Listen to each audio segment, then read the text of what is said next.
This weekend, I decided to bring Mitsurugi to my locals, and a lot of players were very surprised at the text I was running, and and were also frustrated as well when they dueled me. So let's get into it and let's talk about it. This is a brainchild that I've been cooking up for quite some time, with recent developments from the OCG and some things that came out over the course of the past few weeks. So let's get into it and let's talk about it. Now, it is to weaponize against the current meta, so there's going to be a lot of tech options in here just for that.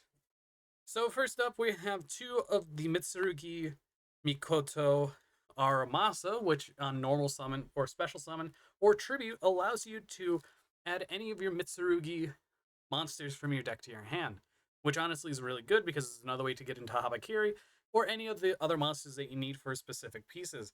And it's also really nice because all the monsters, if a Mitsurugi or if a reptile monster would be just rib a battle or card effect, you could tribute this card instead so they could trigger themselves really, and that's really good. Then we have the one Kusanagi for recursion of the graveyard and banishment, and we have Saji to get the spell and trap cards. And we have the one Night Sword Servant because, well, it's a very good extender, especially if you need another level 4. After that, for the ritual monsters, we have the 3 Habakiri, one of the best cards in the deck, if not the best card, because it is completely a custom card. By revealing it, special summon a Mitsurugi monster from your deck and tribute a monster you control, and that triggers your Saji or your Aramasa, depending on which one you need to trigger. And then, while on the field, all monsters your opponent controls lose 800 attack, which is very big. And when it's tributed, you can add any Mitsurugi card from the deck to the hand except itself, and it can summon itself back if properly ritual summoned. After that, we have a copy of Futsu, which honestly is one crazy card, being able to special summon any reptile from the graveyard when your opponent special summons, and it has the same exact effect when it's tributed. You can special summon it to your field. And honestly, this is another very, very good card, and kind of crazy, in my opinion, because the first effect is just once per chain. And finally, we have the one Murakumo, because Murakumo is our quote unquote Omni Negate that also, when tributed, can search out any Mitsurugi card to summon itself back. Now, for the rest of the monsters, let's get into the choices and why I chose them. First off, we're going to be looking at the hand traps. We have 3 Ash Blossom Joy Spring. If you're not running this card in the current format, honestly, you kind of need to because of how many card searches, and it also can slow down the opponent's time to time. After that, Drone Lockbird, I'm maining this card because, honestly, with the rise of Mitsurugi and decks that rely on searching, you kind of need this card, and it also caters to a combo I'm running. We have the 3 Moltrami Fuelos because Fuelos is a great card, especially right now. As your opponent special summons from deck or extra deck, you draw a card. Very good in the mirror match because they activate Amino Habakiri, and you can chain this so you always get a draw off of it unless they have the Ash Blossom or a Call by the Grave or a Cross Out. Then we have 3 Nibiru the Primal Being. This card solves a lot of issues that the current format has that a lot of players did not run at the YCS, and honestly, I definitely think that this card should be ran because of how good it is. After 5 summons, you can wipe the board, summon this, and give your opponent a token. I use this against Yummy so much, against Mitsurugi so much after they get done tributing everything, and it just allows me to get free advantage while they lose out on almost everything. Then we have the one Fossil Data, maining it because, well, it is a card that we're going to be searching off of Gallant Granite. And Nibiru is another one of those cards, but I run 3, so I don't really mind not searching it. Now let's get to the spell cards. We have 3 Mitsurugi Prayer. Sorry about the not matching rarities because I just got one today. Overall, this card's really good, and I definitely think it should be limited.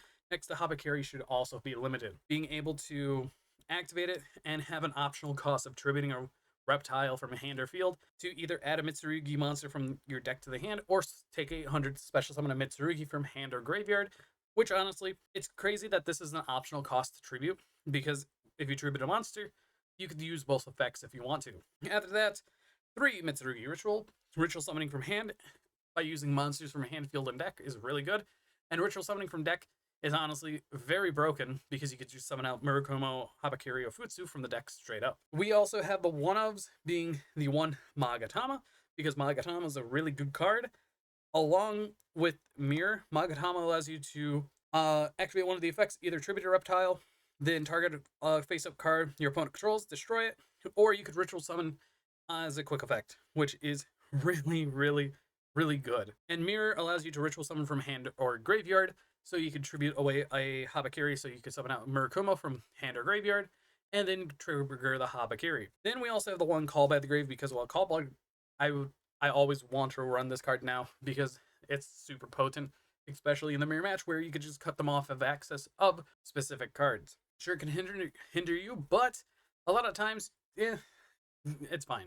We have 3 pre-preparation, right? And if they don't hit anything main deck wise or Mitsurugi, this card could potentially go down to 1, because all you're doing is activate effect to search out the mirror and the Habakiri, and it's just another way to get Habakiri. And then finally for the trap cards, we have the one Mitsurugi Great Purification, because while this card's really good, it's an Omni negate by tributing a level 5 or higher, I think it is. Yeah, 1 level 5 or higher, and if it's in the graveyard, you could banish it, special summon a Mitsurugi monster from your graveyard, and then you can tribute one, or then you tribute one other Mitsurugi or one other monster you control, so it can help with the OTKs.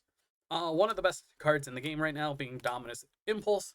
I'm running 3 of it because, well, I don't care if my Nibiru's or Drolls get locked out or my Fulos. If I already use them, I already use them, and this is just free game.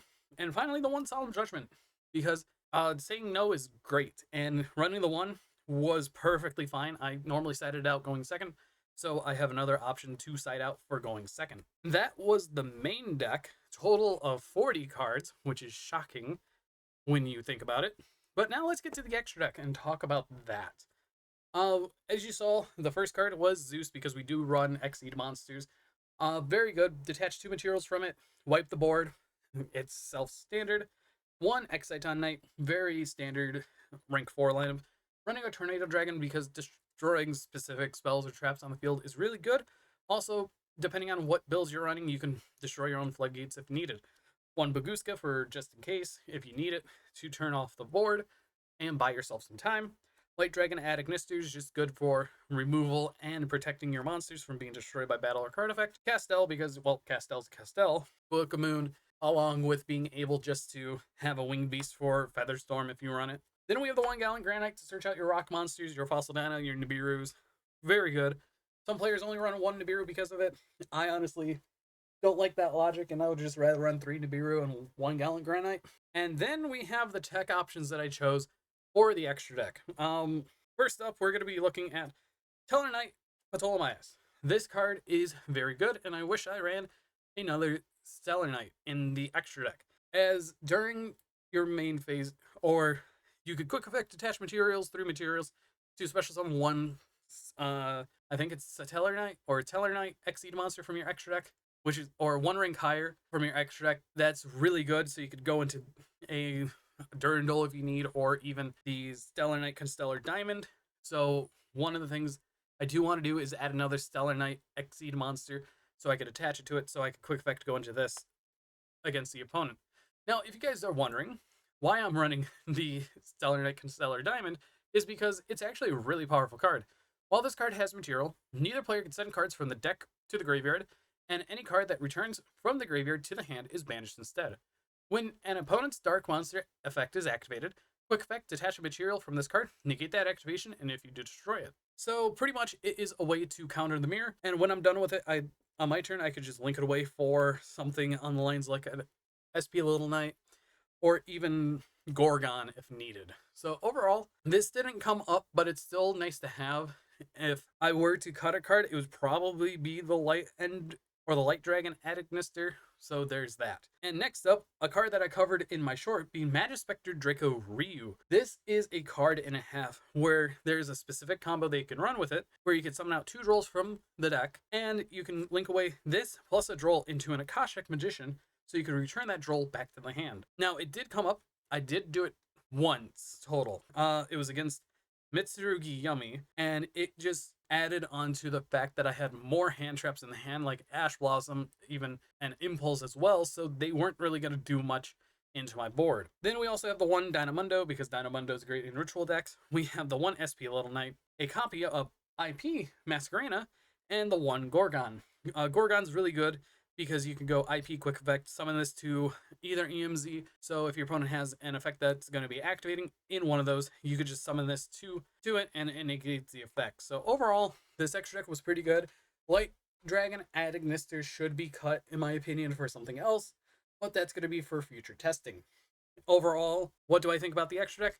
It is really, really potent against specific matchups. And now, finally, let's get to the extra deck. So the extra deck is going to be very interesting, as I'm going to segment it into, I think, 2 parts at least.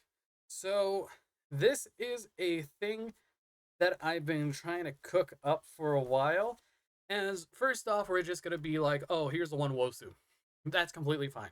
We have, because it's a kaiju card and I don't want to really main it. If I were to really main it, I would take the Fossil Dana out of the main.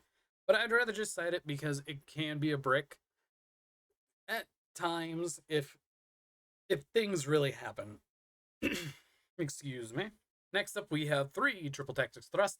This card's absolutely obnoxious, being able to set or add any normal spell or trap from your deck if your opponent controls a monster or not. So really, this is a very good card because there's a lot of targets you could set off of it. And the targets I'm running off of this are Heartbeast Feather Duster, along with a Lightning Storm, a Heartbeast Feather Storm, Dimensional Barrier, and Defissure. Kind of gotta run what you gotta run sometimes because of it. And in my honest opinion, these 3 should go. You should really go because they're really, really dumb. And then for the other tech I was running, you can see it right now, the Despair Uranus. When this card is tribute summoned, if you control no spell or trap cards, you can make your opponent declare continuous spell or continuous trap. And you can set 1 from your deck. While this is face up on the field, it gains 300 attack and defense for each face up spell or trap card you control.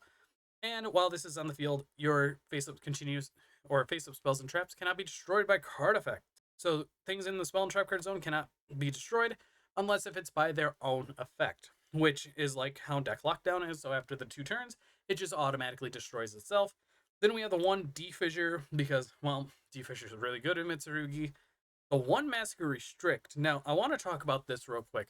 It prevents either player from tributing cards for effects. So it shuts off things like Mitsurugi Ritual, Mitsurugi Prayer, Habakiri, Magatama, even many other things like Great Purification. So it's really a good card, and this is the one reason why I'm running Tornado Dragon, because, well, it came up in the games because I could just summon it, pop a spell or trap card, and go wild on the opponent's turn during the end phase, and just really blow out some cards off the field, which is really, really crazy.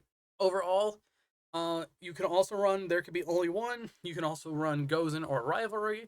There's just plenty of one-of continuous traps in the game. We do have the 1 anti-spell just for Draco Tail and all of that, and it also hurts the mirror match too.